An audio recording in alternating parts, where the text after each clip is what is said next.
13 semaines dans le plus grand concours réservé aux professionnels, ils ont fait rimer passion et émotion.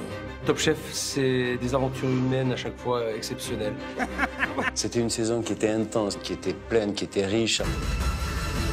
C'est moi le gagnant, à peu de choses, c'est très serré. Surpris parce que je n'étais pas content de moi. C'est vrai que c'est difficile, sans couvert. Dans des conditions où on n'a pas forcément l'habitude. Mon menu, je l'avais en tête, ça s'est pas passé comme prévu, c'est normal, c'est comme ça, hein, c'est comme ça, c'est un concours. Maintenant, surprise, quoi, j'ai gagné. Je suis quand même content, hein, j'ai quand même envoyé des choses bien. Ce que je veux dire, c'est qu'en face de moi, il y avait Colline qui a quand même fait pour moi des choses.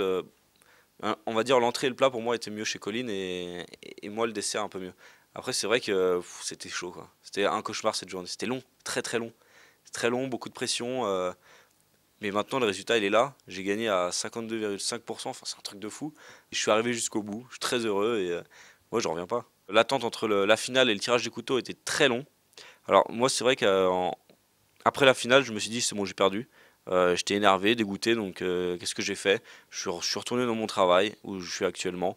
Et je pensais plus du tout à Top Chef. Plus du tout. Je me suis mis dedans, dans mon boulot. Et je me suis dit, bon, j'ai perdu, c'est pas grave. Je suis quand même finaliste, c'est bien. Mais bon, c'est triste quand même. Mais bon, c'est comme ça. Donc j'ai dit à tout le monde que j'avais perdu, tous mes proches. Et puis j'ai pas voulu ramener tout le monde au tirage des couteaux parce que j'avais quand même un sentiment de honte.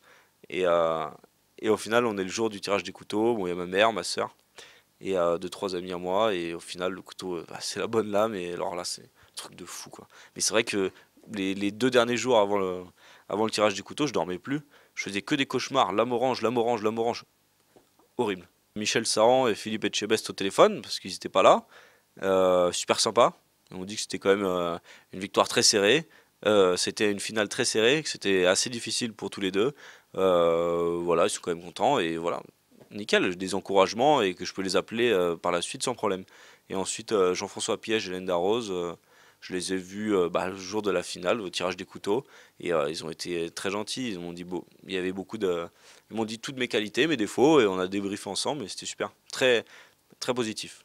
Là, mon prochain objectif, c'est de remporter le choc des champions contre Pierre Auger. C'est quand même un adversaire de taille, mais je pense avoir mes chances de gagner. Je suis au taquet sur mon menu, je sais déjà comment ça va se passer pour moi. Mon entrée, mon plat, mon dessert, je suis au point partout. Pierre Auger est impressionnant, c'est vrai, parce qu'il a gagné plusieurs fois le choc des champions, il a fait 2 fois Top Chef.